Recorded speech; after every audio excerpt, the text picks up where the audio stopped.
Boys will be boys, always thinking about adventure. Today they're playing in an abandoned old building on the edge of town, and tomorrow they're starting an expedition to find the continent of Antarctica. This is serious! For some reason, men are obsessed with exploring and discovering new worlds, but after centuries and so many names trying, they still left an empty space on the world map. Even famous names like Ibn Battuta, who mapped various places, couldn't reach that empty space. Terra Australis Incognita, the unknown southern land. That's what explorers called it. Well, that's before they eventually decided to use the name Antarctica later on. They all knew the rumors about an untouched, cold territory and believed it must be huge, but none had successfully reached it. James Cook tried following the Antarctic Circle, but he turned back. The freezing cold convinced him there was no continent among that terrifying sea ice. The amazing thing about us as humans is that we always learn from failure. In this case, you learned from James Cook's failure. That's why, in 1819, you joined the expedition crew led by two brave Russian men, Fabian Gottlieb von Bellingshausen and Mikhail Lazarev. You sailed not for trade, not for plunder, but to answer the final question: what is in that empty map space? Vostok and Mirny, the ships you'll use to explore the cold ocean. From the outside, you could immediately tell they weren't modern icebreakers. They were sturdy wooden warships, but not designed for a fight against solid ice. One wrong decision would end your journey like the Titanic. At least you understood you were heading somewhere cold, so you left the harbor wearing thick clothes. Although you weren't sure if it would be enough. A long journey certainly requires a lot of supplies. Same for the ship you were on. You could see piles of food that should last for months, even longer, because you knew the cold would make you hungrier faster. You were also assigned to bring vinegar to prevent scurvy, because people in your time believed that vinegar's acidic nature could ease scurvy, even though, in fact, you could only increase your vitamin C intake from fruits and vegetables. Yeah, a lot of the time, your vinegar didn't quite work. Oh yeah, of course, you brought firewood. You were skilled enough at lighting a fire without burning down your wooden ship. You also didn't forget to bring alcohol to warm your body and calm your nerves. Just make sure that drink doesn't get you drunk, or you'll crash your ship into something in the ocean. Remember, your ship's goal is to find the existence of the mysterious cold land. So don't be surprised if your ship is full and crowded with people. Everyone gathered here. Sailors, scientists, and technicians, all on one ship for the same mission. Some were experts in studying ice, some were experts in biological specimens, and of course, experts in studying coastlines. James Cook set a limit on the map, and your job was to collaborate to surpass it. As you started moving south, you could feel a change in the ocean, very drastic. Your ship started tossing from waves that became increasingly fierce and wild. Suddenly, your visibility was blocked by thick fog and snow. Even for you, who are used to facing winter, this view was terrifying. It was daytime, yet you couldn't see anything. God knows what was ahead. And the bad news is, sometimes this fog lasted until night. You had to sail with extreme caution, ringing bells and shouting at night to warn each other about the danger lurking behind the fog. With your very limited visibility, everything felt tense. Like a horror movie, when everything was silent, suddenly a great danger appeared. Icebergs greeted you. Not a pile of ice that was only as high as the ship's hull, but truly a giant chunk towering high with sharp edges, ready to rip your ship's hull to pieces. The night air temperature really plummeted, plus the snow that might still be falling. Your sails froze, looking like glass in an imperial palace. The ropes became stiff, very difficult to turn on the pulley, and even hard to let out. Every surface of the ship was coated with a thin layer of ice, making it really slippery, and you could easily slip. Not to mention the storm that showed no signs of letting up. This voyage was truly like the cold version of hell. You would never be able to sleep peacefully on this ship.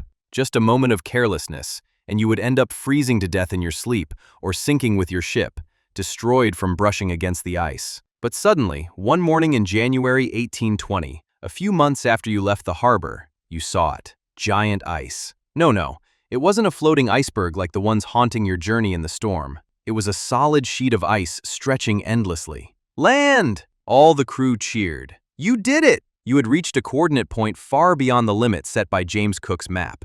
You succeeded in proving the existence of Terra Australis Incognita, which had only been a myth. Although it was quite difficult to anchor because the ice kept blocking you, this was an extraordinary achievement, and you should be proud. Captain Bellingshausen began to record. We saw lumps of ice that we called land. That note was very valuable, not only as a travel journal, but also as proof of your success as the first human to fill in the empty space on the world map. It was a mix of feelings. You might be happy because you managed to find the mysterious continent, but you also couldn't hide the horror. The sight of towering white and blue ice walls and the deafening sound of cracking ice was both astonishing and frightening. It was as if that large cracking ice was about to slide and hit your ship. Haha, all that suffering seemed worth it. Unfortunately, you had to postpone the party because your mission was far from over. This was just the beginning.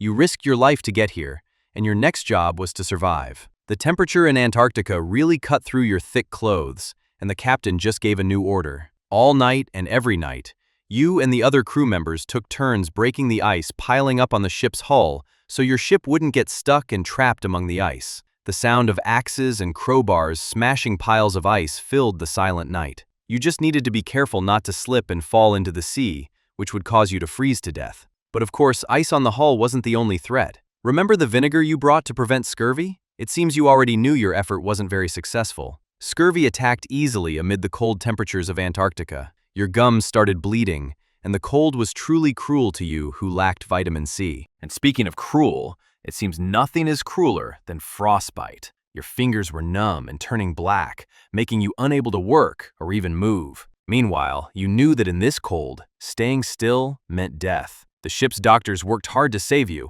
but their resources were also limited. That is, if they didn't also get hit by one of the two conditions. But let's say you survived. You could still witness your ship circling that vast Antarctic land. The experts on your ship continued to work, mapping every curve of the ice island, every coastline, every bay, even every solitary chunk of ice. If you are a devout religious person, this is where you realized how great God's power is in creating various species. Antarctica is full of strange animals. You might have met an orca in another ocean, but penguins? Imagine birds standing like human, walking on two legs and unable to fly. If you weren't part of this voyage and tried telling that to people in your village, they would think you were making things up. Your excitement was quite clear, just like the other crew. It's great that you could stay enthusiastic, even as the Antarctic winter approached. The environment was getting increasingly unfriendly. The nights you faced were colder than usual. Wind speed increased, snowstorms battered the ship, and temperatures dropped to the point where if your skin touched metal, it felt like being burned by cold fire. You were still excited. Well, can't blame you. You survived this far thanks to Bellingshausen's wisdom, and he would remain wise, especially when he realized the wooden ship wouldn't survive if it got trapped in the winter ice. So he decided to retreat for a bit, slightly north, looking for a warmer area. Of course, this wasn't a sign of giving up. The captain chose to save everyone's lives, while also strategizing and repairing the ship so you could soon return there to map more territory. You could see Bellingshausen smiling, admitting that Antarctica wasn't an area he could conquer right away. And Lazarev, who had been fighting along by your side since the beginning, also admitted the same thing. It took 2 years to complete your expedition. All the terrifying things, the cold darkness, the constantly threatening ice, became worth it after you successfully mapped the Antarctic line. You brought a lot home. Valuable lessons, pride, experience, and specimens as proof that the mysterious continent truly existed. You might return home tired, thin, and a little sick, but your confidence was now as high as the ice walls you mapped. Although you heard that English and American sailors managed to catch up a few weeks after you discovered Antarctica, it still doesn't change the fact that you, along with the crew of Vostok and Mirny, are the great people who first discovered the wonder of that bluish-white land.